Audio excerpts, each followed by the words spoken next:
인사하겠습니다. 복된 성탄입니다. 여러분 복된 성탄 맞죠? 성탄보다 더 기쁘고 성탄보다 더 감사하고 성탄보다 더 영광스러운 일이 어디 있습니까? 성탄은 우리 인간에게 가장 복된 사건인 줄 믿습니다. 왜 이게 복된 사건이에요? 우리 인간의 운명이 바뀌었잖아요. 바뀌었어요. 우리 인류의 운명이, 역사가 바뀐 거예요. 그러니까 성탄은 세상 그 무엇과도 바꿀 수 없는 복된 사건인 줄 믿습니다. 하나님이 만드신 세상은 한마디로 정의하면은 좋은 세상이에요. 아멘이시죠? 태초에 천지를 창조하고 하나님이 계속 반복하셨던 말이 뭐예요? 보시기에 좋았더라. 빛을 만드시고 하나님 보시기에 좋았더라. 땅을 만드시고 보시기에 좋았더라. 동물을 만드시고 식물을 만드시고 보시기에 좋았더라. 그리고 이 보시기에 좋았더라의 하이라이트가 언제인 줄 아세요? 그 절정, 6일째 되는 날 인간을 만드시고 창조가 완성됐을 때 하나님의 고백은 이것이었죠. 보시기에 심히 좋았더라. 와, 그냥 좋은 게 아니에요. 하나님 보시기에도 심히 좋은 세상. 인간은 말이죠, 그렇게 하나님 보시기에도 좋은 세상에서 영생의 삶을 살고 기쁨의 삶을 살고 사랑의 삶을 살았습니다. 그런데 말이죠, 그런데 이 좋은 삶을 깨버리고 저주로 바꾼 한 사건이 발생했는데 그것이 바로 하나님이 금하신 열매를 맺는 사건이죠. 하나님은 우리 인간에게 분명히 말씀하셨죠. 먹는 날에는 정령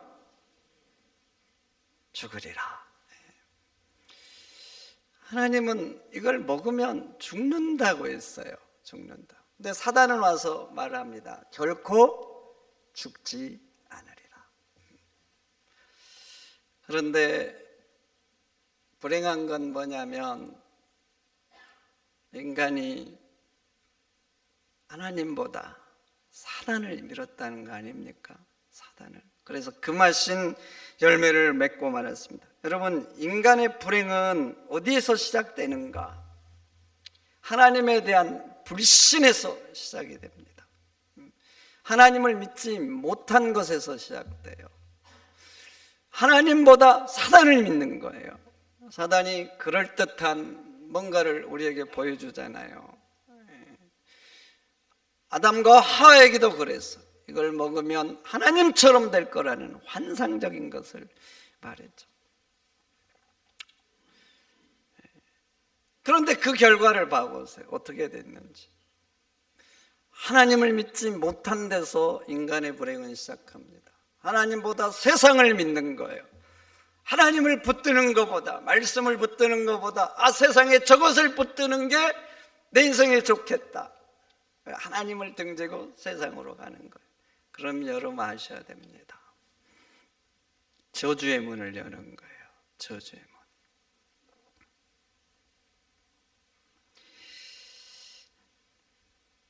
그런데 인간이 그런 거예요. 인간이 하나님보다 사단을 믿고 그래서 금하신 열매를 먹고 만 거예요. 그 결과가 어떻게 됐습니까? 이것은 단지 한 사람의 일탈로 끝나지 않았어요. 온 인류에게 저주가 왔습니다. 영생에서 사망으로, 복락에서 고통으로, 행복에서 불행으로 인류가 이렇게 변하고 만 거죠. 그런데 말이죠. 그런데 하나님은 이 저주의 사건, 사망의 사건을 바꾸는 위대한 일을 계획하고 위대한 일을 행하셨는데 그게 바로 무엇인가? 하나님이 인간이 되신 성탄의 사건인 것입니다. 그래서 성탄절은 말이죠, 단지 기분 좋은 날이 아니에요. 기분 좋은. 어디 여행 가고 만나고 우리 청년들은 데이트하고 이런 날이 아니에요. 이런 날이 감사의 날이고 감격의 날인 줄 믿습니다. 하나님께 찬송하고 눈물로 영광을 돌리고 또 돌려도 이 부족한 날이에요. 부족한 날.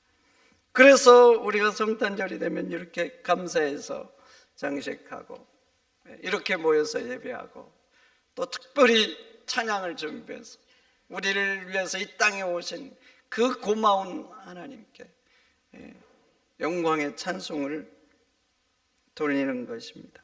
그러니 성도 여러분, 나를 위해서 오신 그 하나님,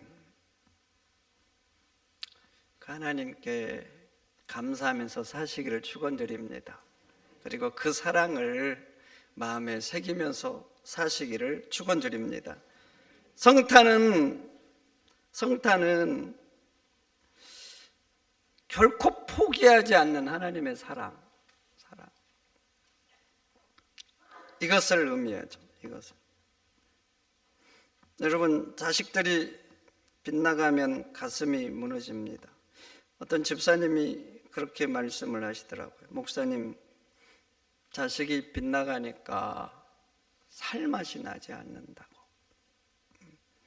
내가 왜 그렇게 열심히 일해야 되는지 이유를 모르겠다고.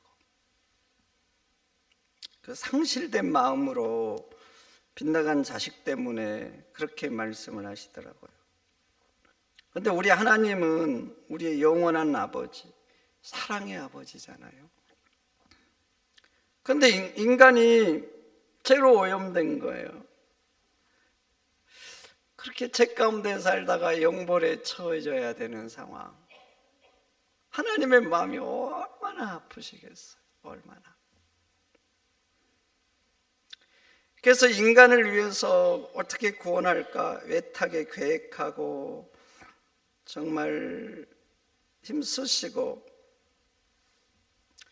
그래가지고 그 구원의 역사가 인간 속에 실현된 날이 바로 이 성탄절인 거예요. 그래서 성탄절은요, 하나님은 지극한 자기 희생이지만 하나님께도 말할 수 없는 기쁨의 날입니다. 기쁨의 날이에요. 여러분, 탕자 얘기하시죠? 탕자. 아버지가 살아있는데도 유산 물러달라 그러잖아요. 이건 진짜 불효막심한 일이죠. 요즘도 부모가 살아있는데 유산 달라고 하는 자식 없잖아요. 고대입니다. 고대. 아버지의 권위가 하늘만큼 높을 때. 근데 그렇게 이제 받아가지고 그 재산을 허랑방탕하게 써버리잖아요. 그러다가 돼지우리에서 주염연매로 열망하는 존재로 전락하죠. 그런데 그런 아들을, 이 불효막심한 아들을 아버지는 매일 기다립니다. 아버지는 그 아들을 안 거예요. 그렇게 나가도 결국 망할 거라는 거. 그러니까 기다린 거예요. 애타는 마음으로. 매일 기다리잖아요. 언제 오나. 그러다가 어느 날도 기다리고 동구 밖을 보고 있는데 아들의 모습이 보인 거예요. 보이자 아버지가 어떻게 했습니까? 성경에 보면 먼데 달려갔다 그래요. 달려갔다.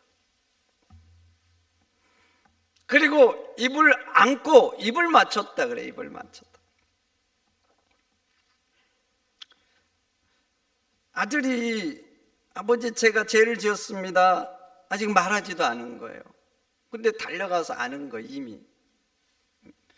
그리고 그 아들의 몰골이 아주 처참하잖아요. 돼지우리에서 돼지와 함께 살면서 정말 역겨운 똥냄새가 몸에 진동을 한 거죠. 근데 아버지는 그런 것도, 그 역겨운 냄새도 상관이 없는 거예요. 이 아들이 나에게 어떤 짓을 했는지, 그리고 그 상태가 몰골이 어떤지 상관이 없는 거예요. 상관이. 그래서 달려가서 안고 또 봐보세요. 그 당시 문화의 아버지는 달리지 않습니다. 우리 조선시대 양반들 달렸습니까? 비와도 그냥 걷는 그런 체면이 중요한 시대인데, 이 당시도 마찬가지거든요. 아버지는 달리지 않아요. 그런데 사람들의 시선도 체면도 내려놓고 이렇게 달려간 거예요. 그리고 안고 뭐라 그럽니까? 이제 그 아들에게, 사람들에게 말하죠. 좋은 옷을 입히고 금가락지를 끼고 살찐 송아지를 잡으라. 잔치를 하잖아요. 잔치를 기뻐서. 이유는 딱 하나예요. 내 아들이 돌아왔다. 내 아들이 돌아왔다. 여러분, 그런데 성탄절이 바로 우리 하나님께는 그런 날이에요. 그런 날. 당자 같은 우리에게 하나님이 달려오신 날이에요. 제 역겨운 냄새가 우리에게 얼마나 진동합니까? 얼마나 진동할, 이기적이고 악하고 음란하고 추하고 작은 것에도 참지 못하고 분노하고, 하나님 보시면 이런 것들은 다 역겨운, 견딜 수 없는 죄의 냄새들이거든요. 그런데 이런 인간을 하나님이 품으신 날이에요. 품으신 날.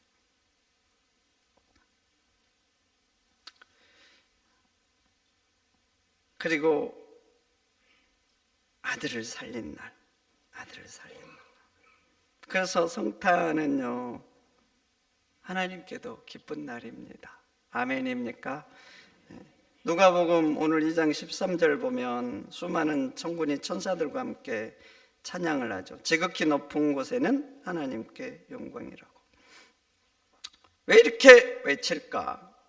성탄은 하나님이 인간이 되신 날이에요. 인간.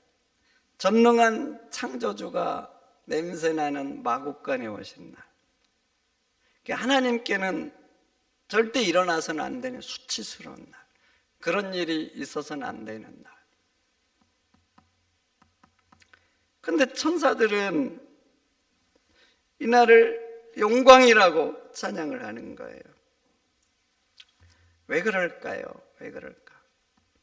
하나님이 자기 희생으로, 그 크신 사랑으로 인간을 구원하셨기 때문에 그렇습니다. 여러분, 부모들 자식들 위해서 얼마나 희생합니까? 여러분, 계속 희생하죠. 힘이 있는 한 부모는 자식을 위해서 희생을 합니다. 그렇게 희생을 하지만 자식이 잘 되면 얼마나 기뻐합니까? 오랫동안 자기 인생의 후반부를 포기하면서도, 준비가 안 되는데도 자식들을 위해서 계속 희생하잖아요. 근데 그렇게 희생을 했는데 자식이 잘 된 거예요. 그러면 부모는 너무나 기뻐합니다.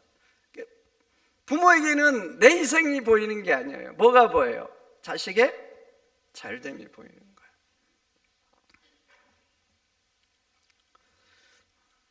그런데 하나님께도 그런 거예요. 하나님께도. 그래서 천군과 천사들이 그런 하나님의 마음을 알기에 하나님께 영광이라고 찬송하는 겁니다.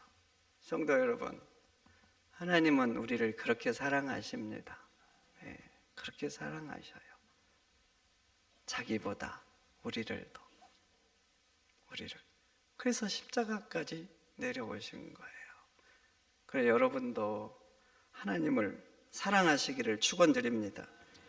그래서 성탄은 우리 인간에게도 말로 닿을 수 없는 기쁨이죠. 왜입니까? 왜? 영벌에서 영생으로 옮겨졌잖아요. 영벌에서. 여러분, 영벌의 고통을 모르겠거든 집에 가서 가스레인지를 한번 켜보세요. 그래서 오래 하면 큰일 나니까 잠시만, 아주 살짝만 그 불에 한번 스쳐보세요. 영벌의 장소를 불과 유황으로 타는 못으로 요한계시록은 말합니다. 물론 상징일 수 있어요. 상징일 수. 그렇지만 그렇게 고통스러운 거예요. 그런데 그 영벌에서 영생으로, 영생. 단지 영생만 주시는 게 아니에요. 천국이라는 이 놀라운 가장 좋은 것, 죄인에서 하나님의 자녀로 이렇게 변하는 순간이잖아요.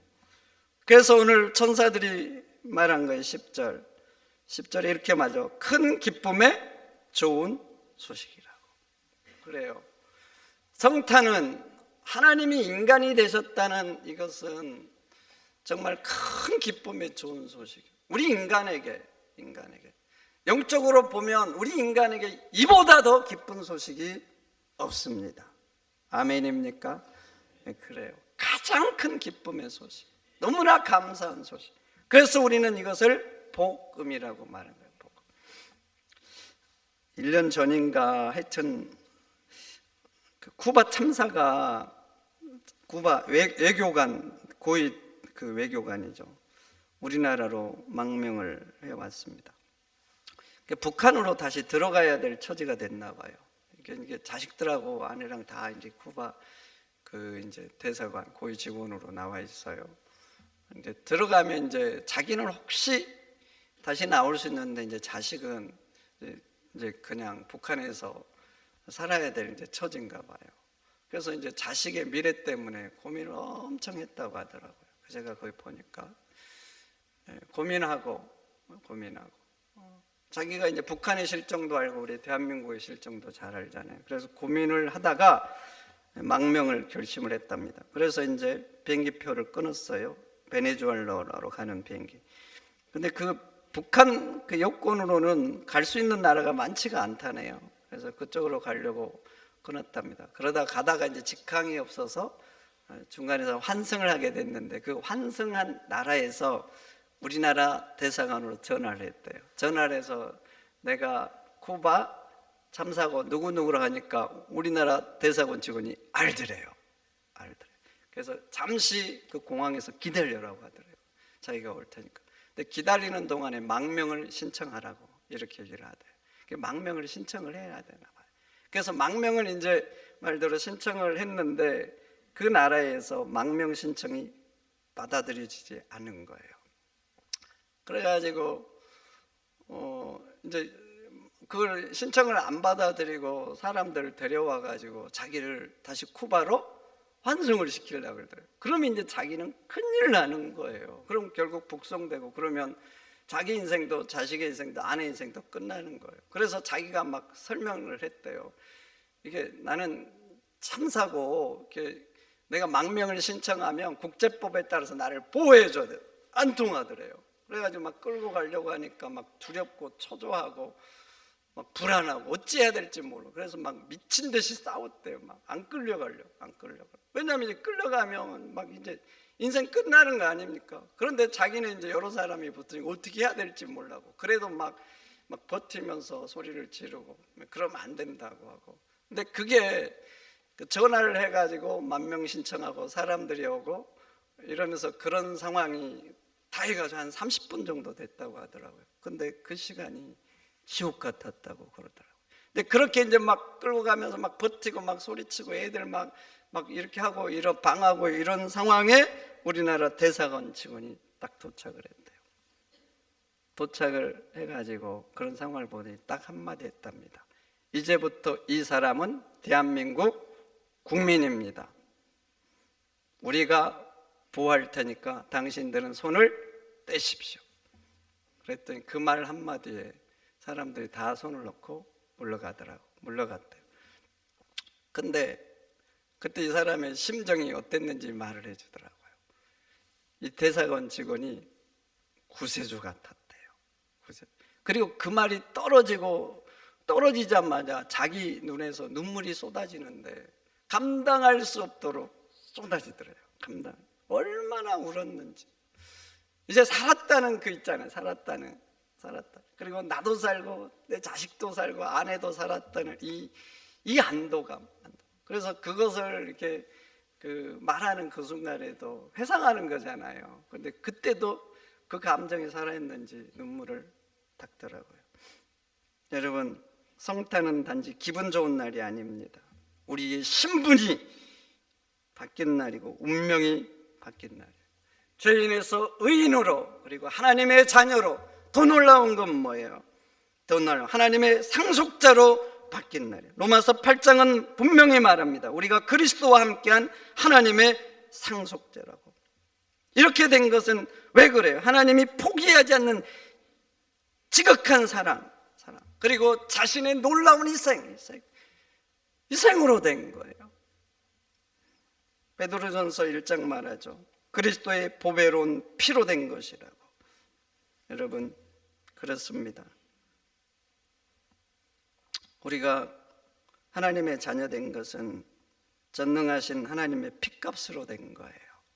아멘입니까? 네, 핏값으로 된 거예요. 그러니 이 구원을 감사하면서 사시기를 축원드립니다. 성탄절을 맞이하면서 해야 될 우리의 첫 번째가 그래요. 감사를 하는 거예요. 은혜를. 하나님이 이렇게 놀라운 일을 하셨는데 지극한 사랑으로 감사도 없고 은혜도 모르고, 우리의 첫 번째 일은 하나님의 은혜를 감사하는 것인 줄 믿습니다. 그리고 두 번째 해야 될 것은 나도 하나님처럼 좀 사랑하면서 사는 겁니다. 사랑하면서. 하나님이 얼마나 놀라운 사랑으로 우리를 구원하시고, 단지 구원하실 뿐만 아니라 하나님의 상속자까지 삼았잖아요. 여러분, 그 사랑을 조금만 본받으시기를 축원드립니다. 그냥 작은 것에도 못 참고 기어이 대가를 찾으려고 그러고, 마음에 안 들면 기어이 가서 그냥 뭐라고 해야 되고. 여러분, 하나님 우리에게 그렇게 하셨으면 어떻게 되겠어요? 지옥입니다. 지옥. 정의대로 우리를, 정의라는 잣대로 우리에게 드러냈으면 이 중에 한 사람도 살아남지 못합니다.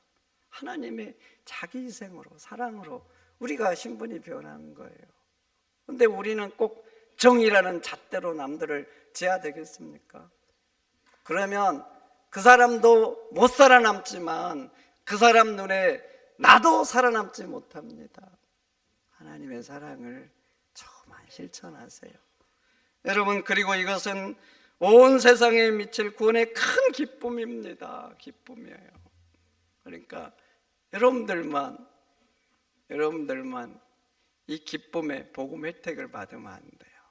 하나님이 또 원하는 거, 이 기쁜 소식을 이웃에게 전하는 겁니다. 아멘입니까? 그러니까 복음을 전하면서, 기쁜 소식을 전하면서, 그래서 그들의 운명도 하나님의 자녀로 바꿔주는 여러분들이 되시기를 축원드립니다. 축원드립니다. 하나님 감사합니다. 모든 것이 하나님의 은혜입니다. 하나님의 은혜가 아니었으면, 하나님의 지극한 희생이 아니었으면 우리는 영벌인데 하나님의 사랑으로 우리가 하나님의 자녀 됐습니다. 그러하오니 감사하면서 살게 하시고 주님의 은혜에 조금이나마 보답하면서 실천하면서 살아가는 저희가 되도록 붙잡아 주옵소서.